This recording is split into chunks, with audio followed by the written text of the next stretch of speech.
Underneath a rusty, silver car, a tiny kitten lay huddled, its ribs showing through its matted fur. Its eyes, the color of faded emeralds, were glazed with exhaustion, the heat making it impossible to move. The world felt too large, too harsh, and the tiny creature whimpered, a pathetic sound that blended with the urban symphony of car horns and sirens. Sarah, a young college student walking home, noticed the kitten's whimper.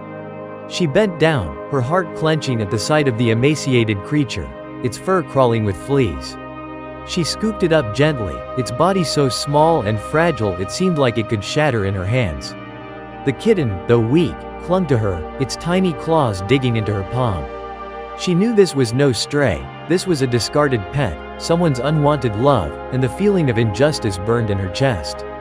Sarah rushed to the nearest animal shelter, a small, no-frills place tucked away in a quiet corner of the city. The staff, seasoned by years of heartbreak and hope, took one look at the kitten and knew they were dealing with a near-death situation. The kitten, barely alive, was immediately given fluids and put on a strict feeding schedule. They named her Willow, a name that seemed to fit her fragile beauty. Days turned into weeks, and Willow, nursed back to health, bloomed. She thrived on the love and care she received. Her eyes, once filled with despair, now twinkled with playful mischief. She learned to purr, a rumbling sound that filled the shelter with warmth. Sarah, bound by college commitments, visited Willow as often as she could. She watched her grow, her tiny body gaining strength, her spirit blossoming.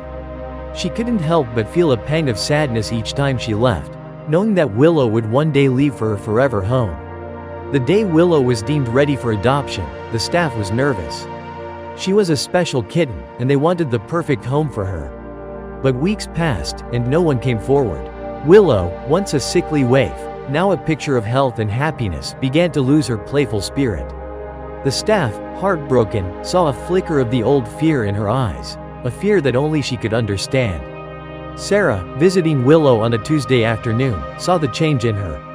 The playful kitten that had greeted her with excited meows was subdued, her eyes reflecting the anxiety that mirrored her own. Sarah, torn between the joy of knowing Willow was alive and well, and the growing dread of her future, knew she had to do something. She reached out to her friend, a single mother with a kind heart and a soft spot for animals. Her friend, overwhelmed with her own responsibilities, had said she couldn't take on another pet, but Sarah knew she had to try. The next morning, Sarah, her heart pounding with anxiety, called the shelter. The receptionist answered with a sigh, "Willow's still here, you know." Sarah swallowed hard, her voice thick with emotion. "I have someone who wants to meet her." That afternoon, Sarah's friend sat on the floor of the shelter, a soft smile on her face as Willow, cautiously at first, crept into her lap. The little kitten, recognizing a kindred spirit, snuggled into the warmth of her new human, purring contentedly. As Sarah watched the two bond, she felt a wave of relief wash over her. Willow had found her forever home, a place where she would be loved and cherished.